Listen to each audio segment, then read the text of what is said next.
इस एपिसोड की शुरुआत में हमें पेट्रियाज को दिखाया जाता है जो कहता है सोरियोंग ये तुम्हारी पहली यात्रा है इसलिए सतर्क रहना। एमसी भी कहता है यस फादर इन लॉ और पेट्रियाज कहता है तुम इन सभी लोगों का नेतृत्व करोगे, अब समय आ गया है, ये आपको सीखना होगा। इसे सुनकर एमसी कहता है क्या मैं इन सब का नेतृत्व करूंगा?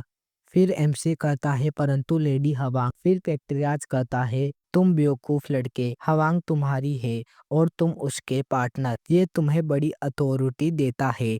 फिर एमसी शर्माता हुआ कहता है पार्टनर, और पीछे से हवांग कहती है तुम बहुत अच्छा करोगे शोरियो। अरे भाई नेतृत्व। और गाइज एमसी भी फुल जोश में कहता है हाँ मैं करूँगा। फिर प्रेजेंट टाइम का सीन आता है, उन सभी लोगों के सामने टांग लेन के लोग खड़े थे। एमसी उनकी यूनिट के कमांडर से कहता है हम यहाँ क्यों खड़े हैं, शायद हमें उनके साथ जानकारी बांटनी चाहिए। कमांडर भी कहता है बांटना, और वो उन दोनों टीमों से कहता है सिंचुआन टांगक्लेन की जानकारी तुम्हें किसने बताई। हवांग भी कहती है चाहे कोई भी हो उसमें कुछ ज़्यादा ही साहस है, तो तुम सभी में से कौन टांगक्लेन की गुप्त जानकारी को दूसरे लोगों को बेच रहा है। और गाइज ये सब हवांग अपना ओरा निकालते हुए कह रही थी, जिसके कारण वो सारे के सारे लोग डर चुके थे।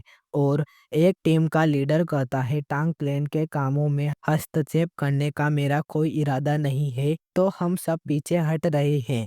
और गाइज धीरे धीरे सभी लोग हार मानकर वापस भागकर चले जाते हैं, जिसे देखकर एमसी कहता है क्या वो सभी जा रहे हैं? इसका समाधान आसानी से हो गया। परंतु कमांडर कहता है पूरी तरह से नहीं, ये कमीने इतनी आसानी से पीछे नहीं हटेंगे। फिर कमांडर एक बंदे से कहता है गुफा में जाकर उनके कैंप का पता लगाओ। वो बंदा भी कहता है यस कमांडर। और ये सब एमसी देख रहा था। फिर हमें पूरे जंगल में एमसी के चिल्लाने की आवाज़ सुनाई जाती है कि मेरी मधुमक्खी, क्योंकि गाइज वो सभी एक मधुमक्खी के छत्ते के पास पहुंच चुके थे। और एमसी चिल्लाता हुआ कहता है यही है सुनहरे बालों वाली मधुमक्खी। हवांग भी कहती है मैं भी इसे पहली बार देख रही हूँ। फिर कमांडर कहता है हम इन्हें सुनहरे बालों वाली मधुमक्खी कहकर बुलाते हैं क्योंकि देखो ये किस तरह चमक रही है। एमसी कहता है वैसे तो उनकी कॉलोनी छोटी सी लगती है, क्या वे केवल शो ही होंगे? उनके आकार को देख ध्यान में रखते हुए ये समझ में आता है ओ मेरा मतलब मधुमक्खियों के समूह से है। आमतौर पर एक छोटे से छत्ते में 5,000 से 7,000 मधुमक्खियां होती है। इसे सुनकर हवांग कहती है रुको, क्या तुम छत्ते में प्रवेश किए बिना भी ये बता सकते हो? एमसी कहता है कि हाँ, मैं देखकर अनुमान लगा सकता हूँ कि प्रवेश द्वार से कितनी मधुमक्खियां अंदर और बाहर जाती है। पीछे से वो बंदा आ जाता है जिसे कमांडर ने भेजा था, जो कहता है हमने उन कमीनों का पता लगा लिया है। कमांडर कहता है वे कहाँ हैं? वो कहता है जैसा कि अंदाजा था, वे कमीने हमारी विपरीत दिशा में हैं। वे कुछ करते हुए दिखाई नहीं दे रहे, लेकिन कुछ होता है तो हम निश्चित रूप से उनके खिलाफ कदम उठाएंगे। फिर कमांडर एमसी से कहता है चले रात होने तक का इंतजार करते हैं और टांग क्लेन का मेथड यूज करके शहद को हार्वेस्ट करेंगे। एमसी भी कहता है टांग क्लेन का मेथड। फिर कमांडर बताता है यदि आप मुर्गवाट की पत्तियां जलाते हो जिसके धुएं से मधुमक्खियां शांत हो जाती है, उस समय हम शहद हार्वेस्ट कर सकते हैं। इसे सुनकर एमसी कहता है ये बहुत बढ़िया तरीका है। साइड में बैठा हुआ बंदा कहता है परंतु अभी हवा हमारी तरफ बह रही है, तो क्या ये हमारी गंध नहीं छुपा सकती? हवांग भी सोचती है हाँ ये सच है। फिर एमसी खड़ा होता हुआ कहता है इस मौके का लाभ उठाकर मैं जल्दी जाऊंगा छत्ते के अंदर। जिसे सुनकर हवांग कहती है शोरियोंग, और कहती है नहीं शोरियोंग, वो मधुमक्खियां बहुत खतरनाक है।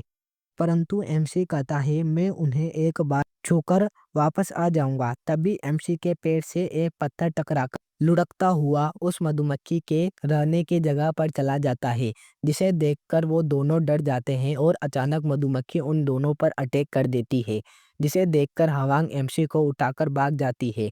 फिर हमें एमसी को एक पत्थर पर बैठे हुए दिखाया जाता है, जो मन में सोचता है क्या कोई दूसरा रास्ता नहीं है, अगर आग जलाई तो उन कमीनों को पता चल जाएगा। और सुनहरे बालों वाली राजा मधुमक्खी भी अलग है, वो 30 मीटर के अंदर के कंपनों को महसूस कर सकती है, दूसरे जमीन वालों कीड़ों के मुकाबले।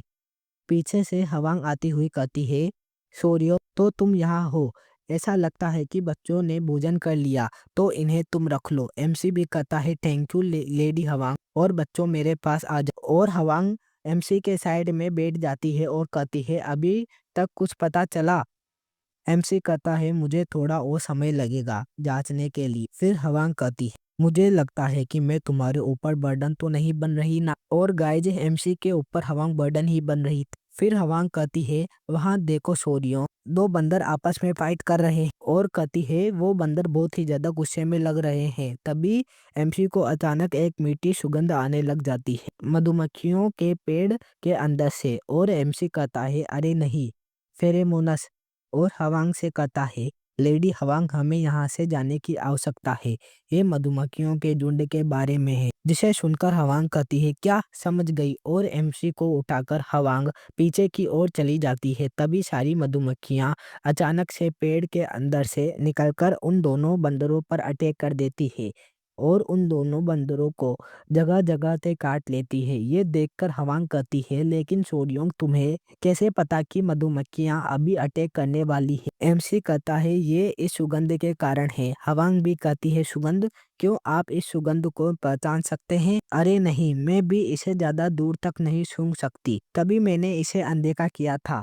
फिर एमसी कहता है क्या तुम इसे पहले से ही पहचान सकती हो?